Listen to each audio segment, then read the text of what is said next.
Both Google and Samsung have put great sensors on their phones. The front camera on the Note 8 is 8 megapixels, it has an f1.7 aperture and can shoot video at up to 1440p at 30 frames per second. On the back, we'll find its dual camera system. Both cameras are 12 megapixels. The wide-angle and telephoto cameras have apertures of f1.7 and f2.4 respectively. The telephoto lens allows for 2 times optical zoom and depth effect pictures. The Note 8 can shoot 4K video at up to 30 frames per second, 1080 at up to 60 frames per second, and 720p at up to 240 frames per second. Also, both cameras have optical image stabilization. The front camera on the Pixel 2 XL is 8 megapixels. It has an aperture of f2.4 and can record video at up to 1080p at 30 frames per second. On the back, we can see that Google has only put one camera on its new flagship. This camera is 12.2 megapixels with an aperture of f1.8. The camera has both electronic and optical image stabilization and can shoot 4K at up to 30 frames per second, 1080p at up to 120 frames per second, and 720p at up to 240 frames per second. Since there isn't a second camera, there is no optical zoom, but through AI, machine learning, and dual pixel phase detection, Google's new flagship can take high-quality depth effect pictures on both the front and back cameras.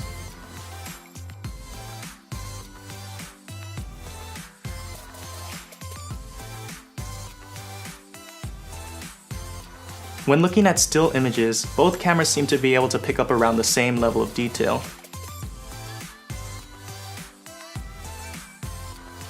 In shots where the sky was in frame, the Note 8 did a better job of maintaining the blues.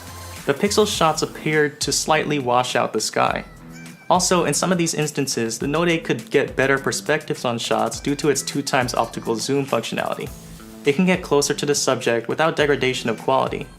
To get closer to the subject on the Pixel 2 XL, you'll have to digitally zoom, which does not maintain the image quality.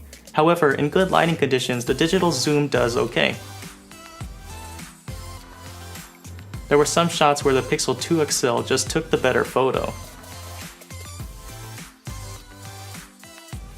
But there were other times where the Pixel 2's image temperature was so cool that the color looked unnatural to the point where white started to look like blues. The dual lens on the Note 8 allows you to take some pretty good depth effect photos where the background is blurred. The images shot look nice, but as soon as you see what the Pixel 2 XL was able to produce with just a single lens, the Note 8's image looks almost bad in comparison. This portrait mode picture shot in poor lighting conditions shows just how good Google's image processing is. I should also note that all of the Pixel 2 XL portrait pictures got this high quality on the first try. On the Note 8, the results were so drastically different that we tried multiple times to get the best possible focus, and the best pictures we got in live focus mode were shown in this video. Both phones have high-quality front-facing cameras that take detailed photos in good lighting and bad lighting.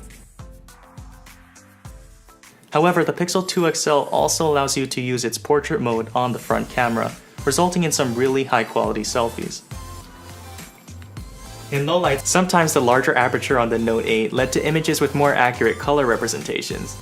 And in other instances, the image processing of the Google Pixel 2 XL led to better pictures from that camera. In this shot, the Note 8 was able to portray the colors more accurately. The Pixel 2 XL seemed to brighten the image too much.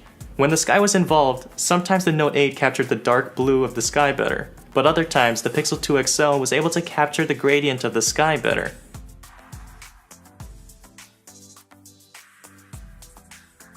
All in all, when the lighting conditions got worse, both cameras still performed very nicely. You shouldn't have to worry about having perfect lighting with either of these phones. For a lot of people, the best video cameras they own are in their pockets. So in this video I want to show how the video cameras compared on the two devices as well. Colors look more natural on the Note 8's video, and both cameras are able to pick up a tremendous amount of detail. But the Pixel 2 XL's video stabilization is so much better than that on the Note 8's. The shakiness of the Note 8's image distracts you from the image quality, while the electronic and optical image stabilization on the Pixel 2 XL makes the video look like it was shot on a professional gimbal.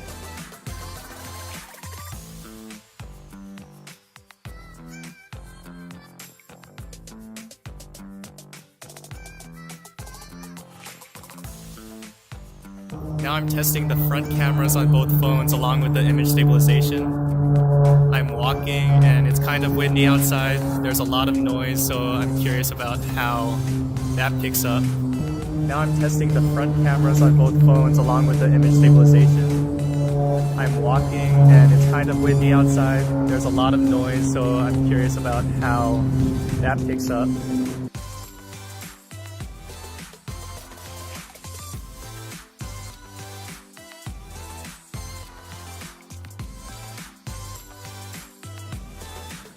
These are some high quality cameras. With both of them, you'll be taking pictures that people will be shocked came from a smartphone camera.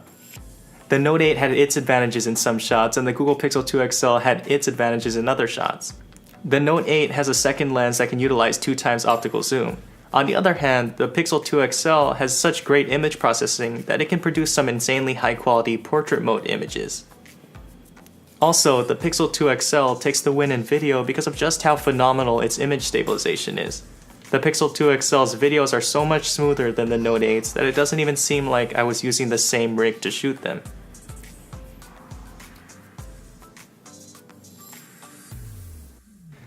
Don't get me wrong, the Note 8 is my daily driver, but the Google Pixel 2 XL has a terrific camera. I'll be sure to be comparing this camera to the iPhone 8 Plus and to the iPhone 10 when that comes out. Let me know in the comment section which aspects of each camera you liked. And if you liked this video, please give this video a thumbs up. I'm working on a lot of new content right now, so make sure to click the logo down below to subscribe, and make sure to click the notification bell to stay up to date on my latest videos. Check the description for links to my social media accounts, and as always, thanks for watching, and I'll see you in the next video.